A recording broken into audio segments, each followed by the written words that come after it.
आप अपने लाइफ में कई बार असफलताओं को प्राप्त करते हैं। सफलता असफलता का कारण बन सकती है, लेकिन असफलता सफलता का कारण नहीं बन सकती। दोस्तों याद रखिए, जब भी आप कभी असफल व्यक्ति बने तो आप जान जाइए कि आगे आने वाले समय में आप एक सफल व्यक्ति बनने वाले हैं।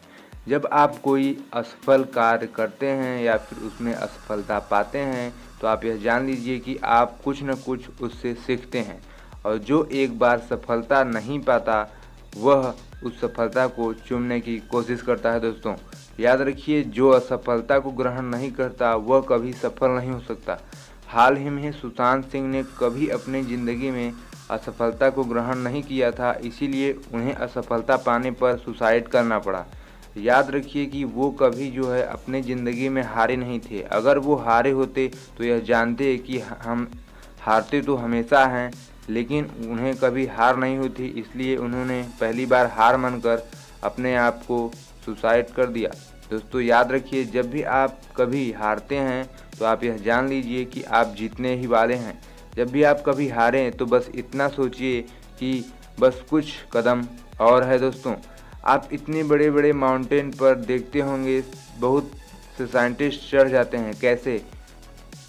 वो चढ़ते इसीलिए हैं क्योंकि उनमें जो पेशेंस होता है।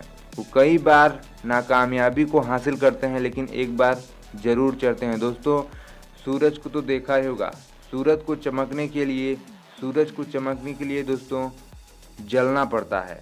सूरज को चमकने के लिए जलना पड़ता है। दोस्तों याद रखिएगा, जब भी आप कभी जलेंगे नहीं तब तक आप कभी पक नहीं सकते। यानी कि आप जानते हैं कि जब आपको कुम्हार जो है बर्तन बनाता है तो उसे ठोक पीट कर इतना मजबूत बना देता है कि वह ताकि टूटे ना जल्दी, जैसा कि आप सब जानते हैं। दोस्तों याद रखिए कि चंद्रमा भी है जो उसे चमकने के लिए को चमकने के लिए सूर्य का ताप सहना पड़ता है। दोस्तों जब तक आप ताप नहीं सहेंगे तब तक आप अपने लाइफ में आगे नहीं बढ़ सकते। दोस्तों याद रखिएगा कि आप कभी भी जब आप कभी हारें तो याद रखिएगा एक बात, कि आप हारे नहीं हैं, आप जीत रहे हैं और हमेशा जीतेंगे।